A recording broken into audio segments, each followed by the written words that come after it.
Hello, and this is my compare and contrast of epithelial and CT tissues for my anatomy and physiology project. And today I chose a dense regular CT as my connective tissue and stratified squamous as my epithelial tissue. And right off the bat, we can see that dense regular CT has a mediocre vascularity, where stratified squamous has an avascularity.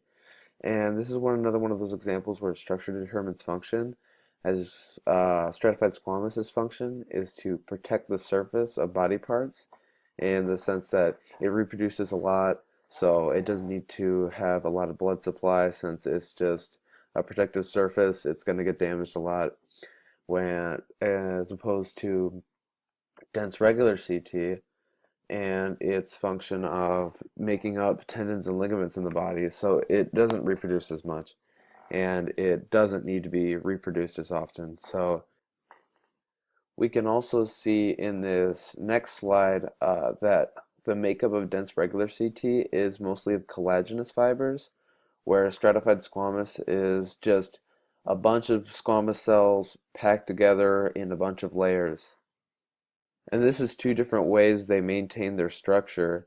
Dense regular using collagenous fibers and stratified squamous just keeping it tightly packed together because, like I said, stratified squamous reproduces so much that it doesn't really need to keep its structure for a very long period of time because it gets replaced so often. And I also have their locations down.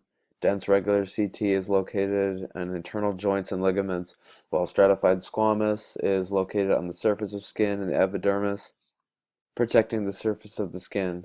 And we can also see in these two slides of each tissue that here are the cells up here, and then down here we can see the collagenous fibers making up the structure of the dense CT, whereas stratified squamous is just layers upon layers of squamous cells packed tightly together to hold their structure as they constantly get replaced down here by a very much more vascular, dense, irregular CT down here.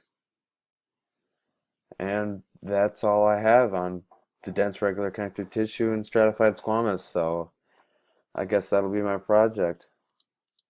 Thank you.